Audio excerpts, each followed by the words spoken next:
inovasi pengelolaan sampah organik menjadi deterjen cair yang ramah lingkungan.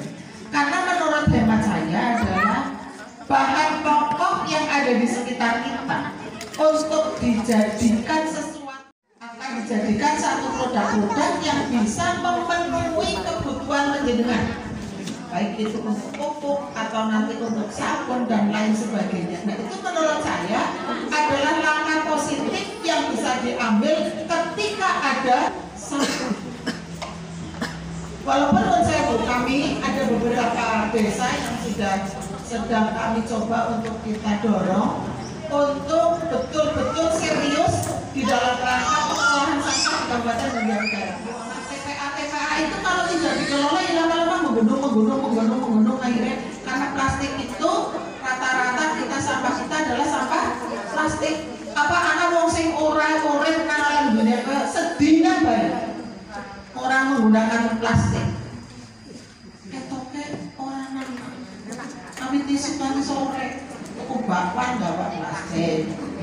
Mengko gak tuku wedang sini sedotane ya plastik dan lain sebagainya. Sehingga plastik dari waktu ke waktu, kalau kita tidak ada inovasi untuk menghancurkan plastik, maka bumi ini akan penuh dengan sampah plastik. Orang perlu nanti ada desa sarjana, cukup paham nanti diberitahu oleh ahlinya. Terus yang kedua ada punya kemauan untuk mengikuti pola yang sudah diajari. Nah nanti kalau sudah begini, narasumbernya jelas, nanti akan ngaturi nomor telepon. Jadi mengko menawa nang lapangan ana hal sing panjenengan orang ngerti bisa langsung komunikasi dengan sarane siji mau dan jangan mas. Penyakit sing angel buang kowe siji tok. Terus karo nganggo awang-awang. Terserang virus ini, terserang juga. Tapi ketahanan tanaman itu juga akan mempengaruhi bagaimana virus Gemini tidak begitu endemik di areal tersebut. Saya tanam itu yang terkena virus Gemini tidak lebih dari 50 batang. Persoalannya apa? Persoalannya soal pupuk. Ketika dulu saya menggunakan pupuk anorganik, hampir tanaman saya waktu hidupnya hanya mencapai umur 8 sampai dengan 9 bulan. Tapi ketika saya memanfaatkan limbah, memanfaatkan sampah yang saya olah menjadi pupuk organik, hari ini tanaman saya sudah berumur 13 bulan masih berproduksi. Itu bedanya antara penggunaan pupuk anorganik dengan penggunaan pupuk organik. Sehingga hari ini cara berpikir kita memang harus dirubah. Kalau hari ini terjadi kelangkaan pupuk, misalnya banyak petani yang mengeluhkan adanya kelangkaan pupuk, itu karena persoalan petani sendiri tidak mau memanfaatkan apa yang ada di sekitar kita sebetulnya. Dan saya menjadi petani alhamdulillah tahun 2006 oleh Pak Ganjar Pranowo yang Gubernur Jawa Tengah dan sekarang sudah punah. Saya pernah disekolahkan di daerah Bogor selama 3 bulan untuk menjadi petani dengan pola pertanian terpadu, yang ilmunya sampai dengan hari ini bermanfaat untuk saya dan bermanfaat untuk orang lain di sekitar saya. Salah satunya saya fokus betul dari awal memilih hidup menjadi petani untuk memanfaatkan sampah menjadi alat pendukung pertanian saya. Ini yang harus digarisbawahi, sehingga dimanapun nanti persoalan sampah itu bukan sesuatu yang menjadi masalah bagi kita, tapi persoalan sampah adalah sesuatu yang justru bermanfaat dan betul-betul mendatangkan satu keuntungan bagi siapapun yang berani untuk fokus dan serius mengelola sampah untuk kepentingan kehidupan. Contohnya nanti yang bisa diminum dan yang tidak bisa diminum. Kemudian kita sudah merasakan efek dari pupuk itu. Bakso? Yang poin terakhir, gejolak krisis pupuk. Inilah pupuk sintetis pabrik lain di Kalimantan Barat itu sudah membunuh banyak sawit. Harga lahan di sana 1 juta itu 1 hektar. Rumput sudah nggak bisa tumbuh.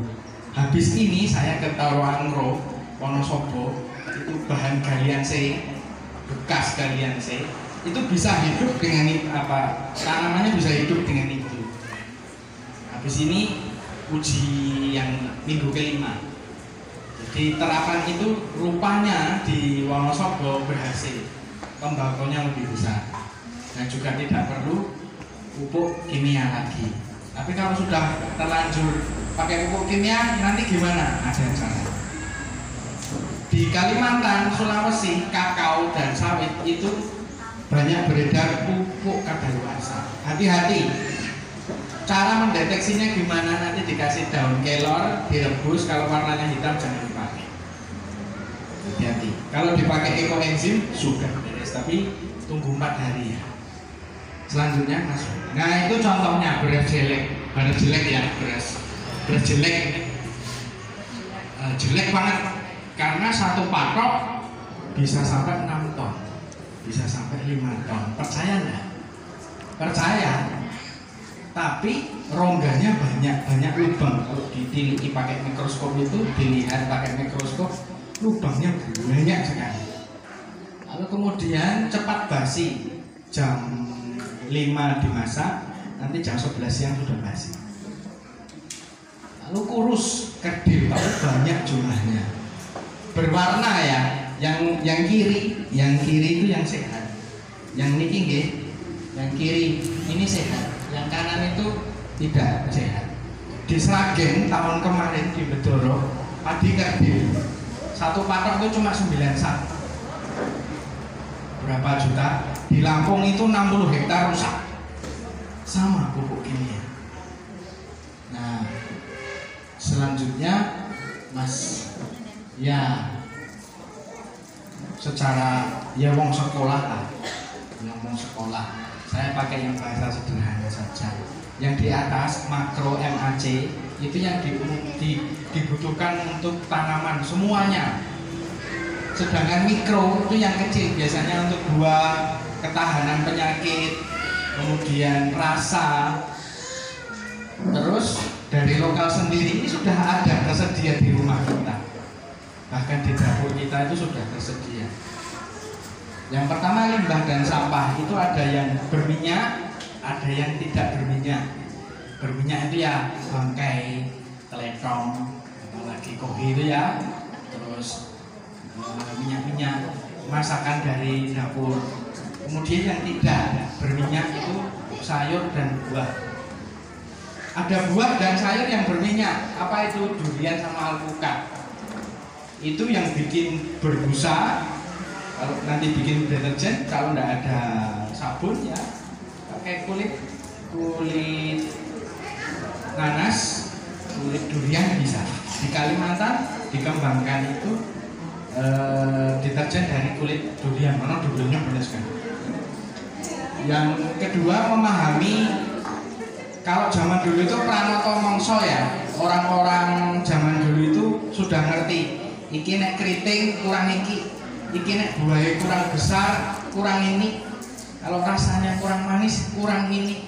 Akarnya kok nggak mau kemana-mana. Ini kurang ini. Batang kurang tinggi, kurang ini. Sudah tahu zaman dulu. Tapi karena pupuk kimia kita menjadi lemah. Dasar-dasarnya itu yang sederhana saja. Karbon, nitrogen itu untuk apa, magnesium untuk apa, kalium untuk apa, fosfor. Tapi yang dijual sekarang disaksakan itu. Kita mau buat yang tidak untuk itu, jadi tidak disak, kita bisa bikin sendiri. Dan itu bisa mengurangi ketergantungan kita dengan pupuk kimia selama 72 bulan. Berapa itu? 72 bagi 12, 6 tahun. Jadi kalau sudah sering pakai pupuk kimia ya sabar nggih.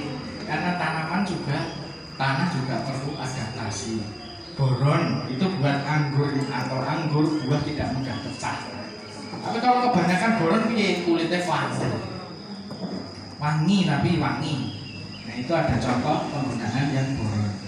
Klorin, garam dapur, KCl itu kan sudah ada klorinnya, itu untuk membunuh virus tadi. Virus itu tidak bisa mati, tetapi dia bisa bertahan, tidak bisa makan, jadi dia diem terus. Tapi kalau dikasih pupuk kimia dia bangun dan membunuh tanaman dan tanah kita. Dosisnya apa? Biasanya panjenengan sudah ngerti ya, kalau yang tani itu dosis-dosisnya yang terjadi pengenceran itu 9 gram itu untuk sawi-sawi lombok, itu 9 gram air 1 liter. Kalau pohon besar seperti kelapa sawit, kakao, durian, kelapa yang besar-besar ya, itu rata-rata 200 ml dan air 1 liter. Kalau padat gimana Pak? Kalau padat yang pupuk sebar itu yang biasanya pupuk petroganik atau yang apa rajangan dari limbah dapur atau sampah itu tadi cuma 2 kg per pohon, 2 kg. Itu pupuknya tidak setiap hari, bisa 6 bulan sekali atau 3 bulan sekali. Kemudian enzim itu 1 banding 1000, itu yang kita buat nanti di belakang. Enzimnya 1 liter tapi airnya 1 ton, 1000 liter. Kemudian hormon itu seperti kalau diingat-ingat itu seperti 12 bulan 0,0